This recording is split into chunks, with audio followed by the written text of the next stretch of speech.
മലയാള cinema ചരിത്രത്തിൽ ആദ്യമായി 100 കോടി ക്ലബിൽ കയറിയ പുലിമുരുകന്റെ ചില ലൊക്കേഷൻ ചിത്രങ്ങൾ ഇപ്പോൾ സോഷ്യൽ മീഡിയയിൽ ചർച്ചാ വിഷയമാവുകയാണ്. യഥാർത്ഥ കടുവയെ ഉപയോഗിച്ച് അപകടകരമായ ഒട്ടേറെ രംഗങ്ങൾ ചിത്രീകരിച്ചുവെന്ന് സംവിധായകനും സംഘട്ട സംവിധായകനും അവകാശപ്പെട്ട ചിത്രത്തിന്റെ ലൊക്കേഷനിൽ കാണപ്പെടുന്ന കടുവയുടെ ഒരു ബൊമ്മയുടെ ചിത്രമാണ് ഫേസ്ബുക്കിൽ പ്രചരിക്കുന്നത്. കടുവയുടെ ബൊമ്മയ്ക്കൊപ്പം പുലിമുരുകന്റെ മേക്കപ്പിൽ മോഹൻലാലും ഉണ്ട് ചിത്രങ്ങളിൽ. സംഘട്ടന രംഗങ്ങളിൽ യഥാർത്ഥ പുലിയെ ഉപയോഗിച്ചെന്ന പുലിമുരുകൻ അണിയറക്കാരുടെ അവകാശവാദം തെറ്റാണെന്നാണ് ഈ ചിത്രങ്ങൾ തെളിവെന്ന നിലയിൽ ഉയർത്തിക്കാട്ടി സോഷ്യൽ മീഡിയയിൽ പലരുടെയും ആരോപണം.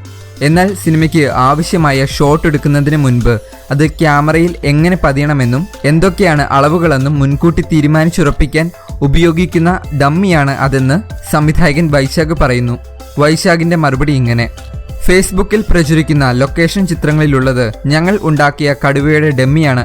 യഥാർത്ഥ ചിത്രീകരണം ആരംഭിക്കും മുൻപ് ക്യാമറയിൽ നിന്നുള്ള കടുവയുടെ ദൂരവും ആംഗിളുമൊക്കെ അറിയാനാണ് അത്തരത്തിൽ ഡമ്മി ഉണ്ടാക്കിയത്.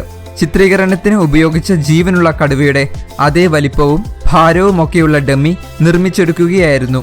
ഫിലിം മേക്കിങ്ങിന്റെ സാങ്കേതിക വശത്തു നിന്ന് പറഞ്ഞാൽ അത് ചിത്രീകരണ സമയത്ത് മികച്ച റിസൾട്ട് ലഭിക്കാൻ വേണ്ടി മുൻകൂട്ടിയുള്ളൊരു തയ്യാറെടുപ്പാണ്. തീർത്തും സാങ്കേതികമായ ഒരു ജോലി.